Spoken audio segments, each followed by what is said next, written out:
नमस्कार मंडळी, श्री स्वामी समर्थ. अगदीच थोड्या दिवसात दिवाळी सणाला सुरुवात होणार असून धनलक्ष्मी, धान्यलक्ष्मी, धैर्यलक्ष्मी, शौर्यलक्ष्मी, विद्यालक्ष्मी, कार्यलक्ष्मी, विजयालक्ष्मी, राजलक्ष्मी या दीपावलीत या अष्टलक्ष्मी तुमच्यावर धनाचा वर्षाव करत तुमच्यावरच्या सर्व इडापिडा टळत माता लक्ष्मीच्या कृपेनं तुमच्या घराची मुलाबाळांची प्रगती भरभराट होत हीच माता लक्ष्मीला प्रार्थना करते आणि या लवकरच येणाऱ्या दिवाळी सणाच्या आपल्या सर्वांना मंगलमय शुभेच्छा देत आपल्या आजच्या या नवीन व्हिडिओला सुरुवात करते. दिवाळी सणाची सुरुवात होते वसुबारस या सणापासून, म्हणजेच दिवाळीचा पहिला दिवस म्हणजेच वसुबारस. या दिवशी आपल्या हिंदू धर्मामध्ये गाई वासराची पूजा करण्याची परंपरा आहे.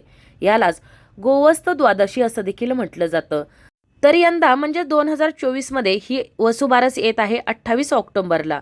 तर आपण आज या व्हिडिओमध्ये या गोमातेची, या गाय वासराची आपल्यावर, आपल्या कुटुंबावर सदैव कृपा राहावी, गोमातेच्या रूपाने आपल्याला 33 कोटी देवी देवतांचा आशीर्वाद तसेच लक्ष्मी मातेचा कृपाशीर्वाद प्राप्त व्हावा, यासाठी या वसुबारसच्या दिवशी आपल्याला या गोमातेला एक वस्तू अवश्य खाऊ घालायची आहे. आणि हा योग वर्षभरातून फक्त एकदाच येतो आणि म्हणूनच आपण न चुकता ही वस्तू या गोमातेला खाऊ घालायची आहे, जेणेकरून आपल्यावरची सर्व संकट तर दूर होणारच आहे. वर्षभर आपल्या घराची, मुलाबाळांची प्रगती होणार आहे, भरभराट होणार आहे.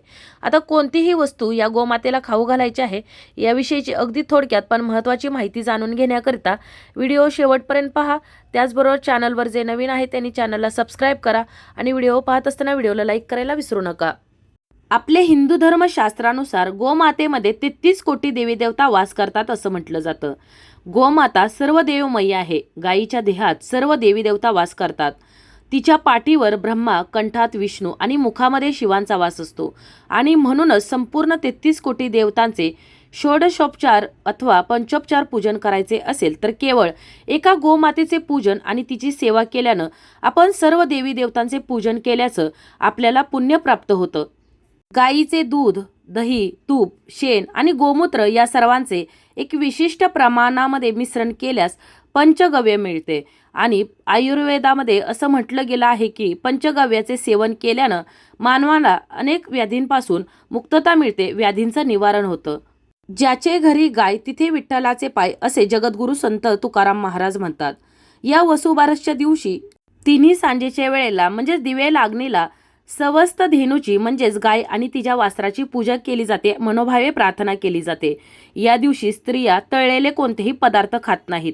या दिवशी गायीचे दूध, दही, ताक, लोणी वर्ज्य केलेलं असतं, म्हणजेच गायीच्या दुधापासून बनलेला कोणताही पदार्थ या दिवशी खाल्ला जात नाही.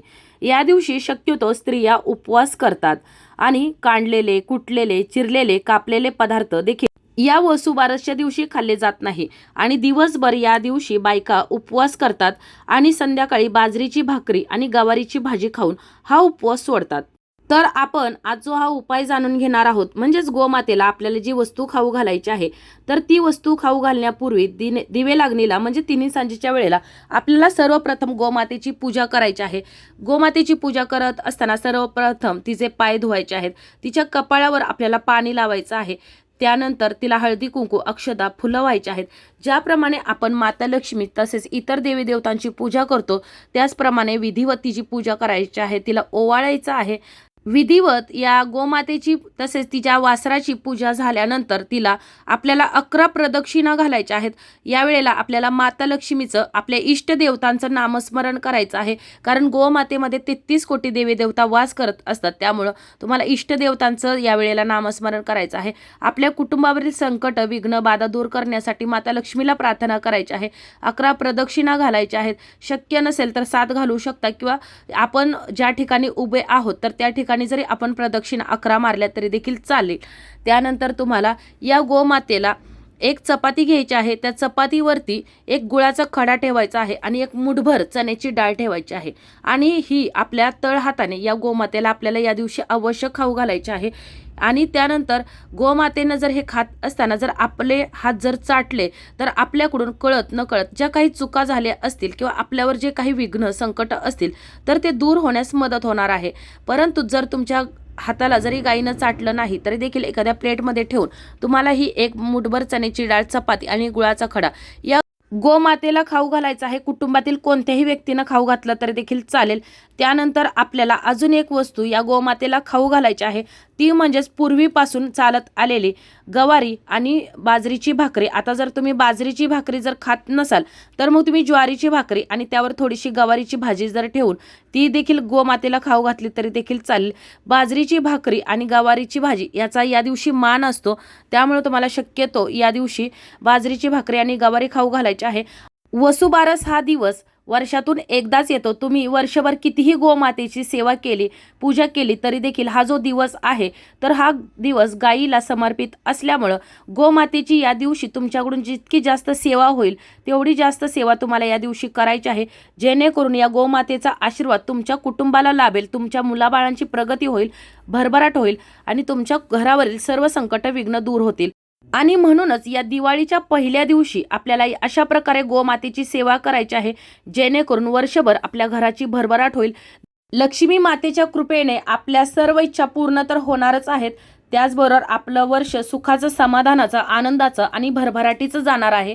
आपल्या मुलाबाळांची प्रगती होणार आहे आणि म्हणूनच या गोमातेची आपल्याला या दिवशी सेवा करायची आहे. गोमातेची सेवा करणं म्हणजे 33 कोटी देवी देवतांची सेवा केल्यासारखं आहे आणि म्हणूनच जर आपल्याला सर्व संकट विघ्न दूर करायचे असतील तर आपल्याला या वसुबारसच्या दिवशी हा उपाय अवश्य करायचा आहे. आपल्याला या गोमातेला एक मुठभर चण्याची डाळ, चपाती आणि गुळाचा खडा हा अवश्य खाऊ घालायचा आहे. जर गोमातेची अशा प्रकारे जरी सेवा करणं शक्य होत नसेल, म्हणजेच तुम्ही शहरामध्ये राहत असाल किंवा तुमच्या जवळपास जर ही गोमाता नसेल तर मग तुम्ही तुमच्या घरी देवघरामध्ये देखील गोमातेची अशा प्रकारे सेवा करू शकता, पूजा करू शकता आणि गोमातेला आपल्या इच्छा पूर्ण करण्यासाठी प्रार्थना करू शकता. गोमातेला मी सांगितल्याप्रमाणे तुम्हाला मुठभर चण्याची डाळ आणि चपातीचा नैवेद्य दाखवायचा आहे. त्याचबरोबर या दिवशी भाजी भाकरीचा नैवेद्य दाखवला जातो. जी भाजी आहे तर ती गवारीची भाजी आहे आणि बाजरीची भाकरी.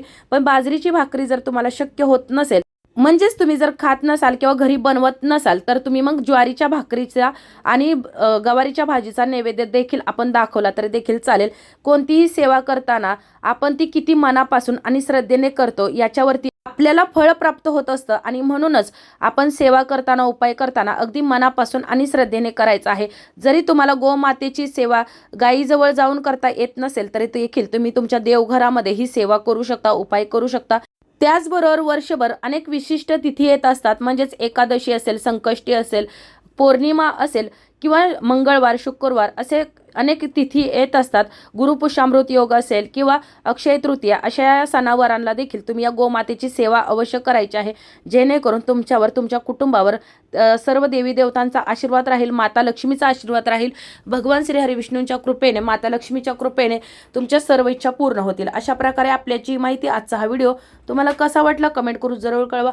माहिती आवडली असेल तर व्हिडिओला लाईक करा, चॅनलला सबस्क्राईब करा आणि हा व्हिडिओ जास्तीत जास्त शेअर करा. धन्यवाद.